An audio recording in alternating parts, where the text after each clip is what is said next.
अगर आपने इस वीडियो पे क्लिक किया है, इसका मतलब ये तो कंफर्म किया तो अभी आप लॉस कर रहे हो या फिर कर चुके हो और अब परेशान हो कि यार ये पैसे तो मैंने अपनी मम्मी या फिर पापा या फिर किसी दोस्त से उधार लिया था। उधार लेने का रीजन क्या था? क्योंकि आप जब डेमो ट्रेड कर रहे थे तो उसमें आपको प्रॉफिट हो रहा था, लेकिन जैसे ही आपने रियल पैसा डाला आपका लॉस होना चालू हो गया। अब आपके दिमाग में चल रहा है कि यार यही सेम स्ट्रेटेजी का यूज करके तो उस बड़े ट्रेडर ने पैसा बना लिया, मेरे क्यों लॉस हो रहा है? अब बहुत हो गया, मुझे कैसे भी करके मेरा लॉस रिकवर करना है, जिसके चक्कर में आप रिवर्स ट्रेड करोगे, ओवर ट्रेड करोगे और ऐसे कर करके जो आपके पास थोड़े बहुत पैसे बचेंगे 1000-2000 वो भी आप उड़ा दोगे। सच बोलूंगा तो ये प्रॉब्लम सिर्फ आपकी नहीं है, बल्कि मैंने खुद अपने 8000 के कैपिटल को सिर्फ 10 दिनों के अंदर वाइप आउट कर दिया है। क्यों? क्योंकि मेरे पास ना तो कोई क्लियर स्ट्रेटेजी थी और ना ही कोई सेटअप था। मुझे जहाँ पे मार्केट क्लियर लगता था और कॉन्फिडेंस आता था कि यार ये रेजिस्टेंस का ब्रेकआउट आया, अब मैं एंट्री कर लूंगा, और वही चीज मैं कर भी लेता था। मेरा रिस्क मैनेजमेंट इतना खराब था कि तुम भी मेरे को कमेंट में आके गाली बकोगे। मैं अपने हर ट्रेड में अपने कैपिटल का 4% का रिस्क लेता था। 4% यानी कि 400 रुपए। वो भी ऐसे नहीं कि मेरे पास 10,000 है तो मैं सिर्फ 10,000 से ट्रेड करूँ। भाई 50x लेवरेज के साथ मैं ट्रेड करता था। अब मैंने 4% का रिस्क क्यों डिसाइड करा? क्योंकि मुझे लगता था कि अगर मैं 400 का रिस्क लूंगा तब जाके कहीं मेरा 1:2 में 1000-1500 का प्रॉफिट निकलेगा। और सच बोलो तो ये सिर्फ मेरी कैलकुलेशन थी, बल्कि मुझे कुछ पता नहीं था, मेरे पास कोई डेटा नहीं था इसका कि आखिर मार्केट कैसे काम करता है, मेरा रिस्क रिवॉर्ड कैसे काम करता है,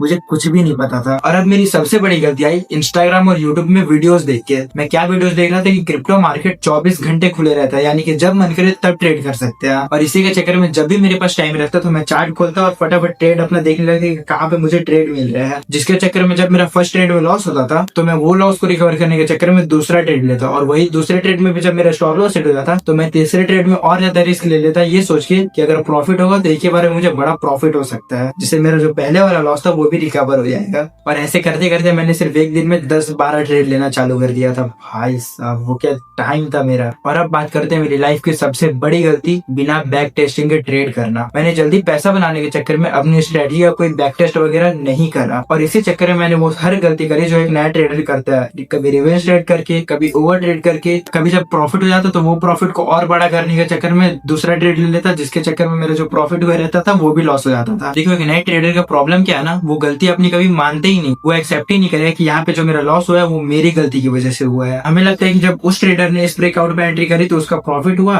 तो मेरा भी होगा। नहीं यार, नहीं होगा। क्यों नहीं होगा वो मैं आगे की वीडियो में बताऊंगा, इसलिए वीडियो में अभी बने रहो, जाना मत कहीं। अब देखो लॉस तो हो गया, अब बस लॉस को रिकवर करना है और ट्रेडिंग में एक ऐसा कमबैक करना है जिसे देख के लोगों की आंखें फट जाए। और वो चीज कैसे होगी? जो प्लान मैंने फॉलो किया वही प्लान तुम भी फॉलो करो, 1 से 2 महीने में गारंटी रिजल्ट देखने को मिलेगा ही मिलेगा। सबसे पहला स्टेप है ट्रेडिंग छोड़ दो। हाँ, हमेशा के लिए नहीं छोड़ना है, सिर्फ 1 हफ्ते के लिए छोड़ना है, ताकि तुम्हारा दिमाग रिफ्रेश हो, दिमाग को शांति मिले। ये चीजें दिमाग में जो भरी पड़ी है, कचरा भरा पड़ा है, वो सब बाहर निकले। बस इसलिए 1 हफ्ते के लिए ट्रेडिंग को छोड़ दो, और जब दिमाग शांत हो जाए, टेंशन कम हो जाए, तो फिर वापस मार्केट में आओ। लेकिन असली पैसा मत लाना। असली पैसा तुम मार्केट में तभी डालना जब तुम्हारे पास एक डेटा कवर हो जाए, तुम्हें पता रहे कि कहाँ पे मार्केट सही असलियत में मूव करता है, कहाँ पे अपना नौटंकी चालू कर देता है। ये सब तुमको पता होना चाहिए। इसलिए तब तक पैसा मत डालना जब तक तुमने कोई पता नहीं चलता है। क्योंकि अगर तुम लोगों के पास डेटा नहीं रहेगा ना, तुम्हारा दिमाग बहुत ज्यादा कंफ्यूजन में रहेगा, तुमको कुछ समझ में नहीं आएगी यार फिर से लॉस हुआ, क्यों हुआ, क्या रीजन था। फिर तुम इसी लूप में फंस जाओगे और शायद ही कभी बाहर आ पाओगे। बहुत बुरी सिचुएशन होती है किसी भी लड़के की।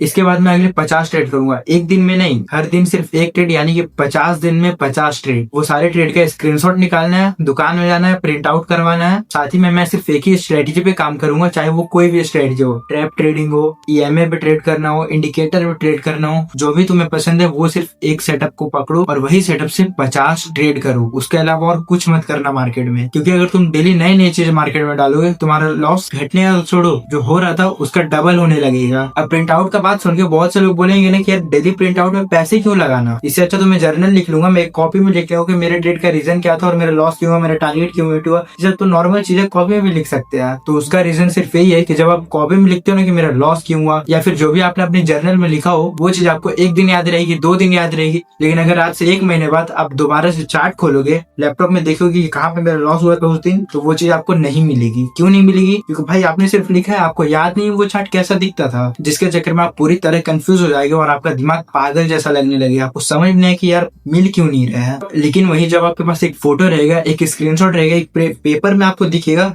कि यार ये चार्ट तो मैंने देखा है, तो मैं बताता हूँ वो कैसे काम करेगा। जब आप आज से 1 साल बाद भी वो चार्ट खोलोगे, वो प्रिंट आउट देखोगे ना, तो आपको पता रहे कि अच्छा ये चीज तो भाई मैंने वो गलती करी थी, इसलिए मेरा स्टॉप लॉस हिट हुआ था या फिर मेरा टारगेट हिट हुआ था, जो भी। अब जब मैंने 50 क्रेडिट का बैक टेस्टिंग कर लिया, मेरे को पता चल गया कि आखिर मेरे ट्रेड का लॉजिक क्या होगा, कहाँ में मेरा स्टॉप लॉस होगा, कहाँ में मेरा टारगेट होगा। तो उसके बाद मैं सिर्फ 10,000 रुपए मार्केट में डालूंगा, बिल्कुल असली पैसा। हाँ, लेकिन वो पैसे किसी मांग के मत डालना, अपना कमाया हुआ पैसा डालना, क्योंकि अगर तुम किसी पैसा उधार लोगे, तुम्हारे दिमाग में पहले से एक प्रेशर है यार वो पैसे मेरे को किसी को देने हैं, तो इसलिए मुझे कैसे भी करके अपना लॉस बचाना है। और ये जो 10,000 रुपए मैं लाऊंगा, सिर्फ उसका 2% का ही रिस्क लूंगा, उससे ज्यादा नहीं। अगर मैं अपने कैपिटल का सिर्फ 2% का रिस्क लूंगा तो मैं उसे 50 ट्रेड कर सकता हूँ, जिससे अगर मेरा लगातार 20 ट्रेड में लॉस हो भी जाए तो मेरे पास जो बाकी के पैसे होंगे उससे भी मैं ट्रेडिंग कर सकता हूँ। मेरे को पता है कि ये चीज ना तुम लोग को उतना आसानी से अभी समझ में नहीं आया, इसलिए हम तो यही चीज बोलेंगे कि एक बार ये वीडियो को दोबारा देखो वापस से, क्योंकि कोई भी चीज एक बार में समझ में नहीं आता, उसको कम से कम 2 से 3 बार देखना ही पड़ता है। इसलिए हम तो यही बोलेंगे कि इसको 2 से 3 बार देखो, खुद ही समझ में आ जाएगा। अगर तुम लोग को ऐसी और भी ट्रेडिंग वीडियो चाहिए तो भाई सब्सक्राइब कर लो यार, बहुत प्रॉब्लम है हमारे साथ भी, सब्सक्राइब कर लो।